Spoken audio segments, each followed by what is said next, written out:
Now, in January, Southern Sudan will determine whether it will remain a part of Sudan.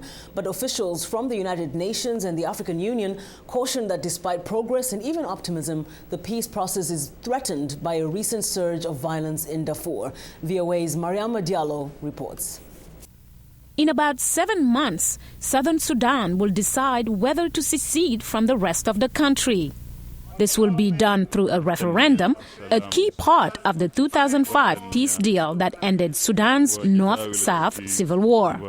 In a recent visit to Washington, officials from the African Union and the United Nations assured the U.S. government they are working very hard to make sure the process leading to the January vote is smooth. But challenges still remain, according to former South African President Thabo Mbeki, who heads the African Union High-Level Implementation Panel on Sudan. There's a challenge of the resolution of the conflict in Darfur. Then secondly, of course, there is the issue of the implementation of the Comprehensive Peace Agreement, or the message that we get from the principal political parties is indeed that everybody needs to keep to the agreement. The referendum must take place in January, as agreed, and that the outcome of that referendum needs to be respected. Haile Menkerius, the United Nations representative to Sudan, says it's important for the outcome to be credible in order to assure legitimacy. We do understand that we have to redouble the level of our engagement, of our support, much more from that of the elections. It is absolutely important that the process of the referendum avoids some of the discrepancies that were, in other words, seen during the elections.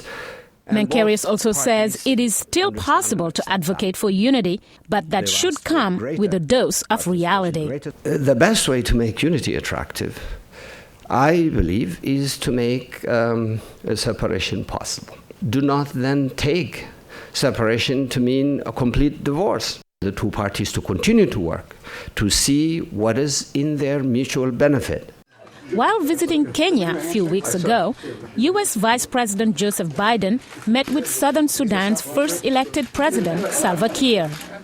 Mr. Biden insisted the process leading to the referendum must be peaceful and called on the international community for help.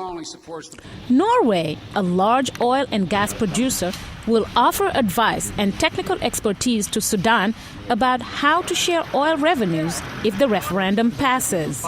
Its foreign minister, Jonas Gahr Sture, recently visited the area.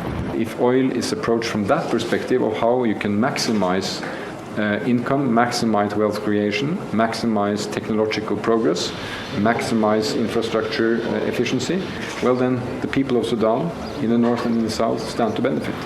And we need to, or we will, provide the evidence why we believe that's possible. Then it's for the parties to choose.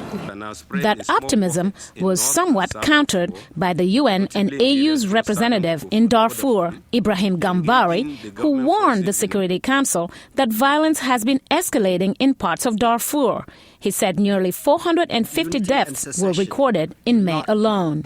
It saddens me to inform you that the fighting between the two belligerent parties is still continuing, and the security situation in parts of Darfur remains tense and volatile.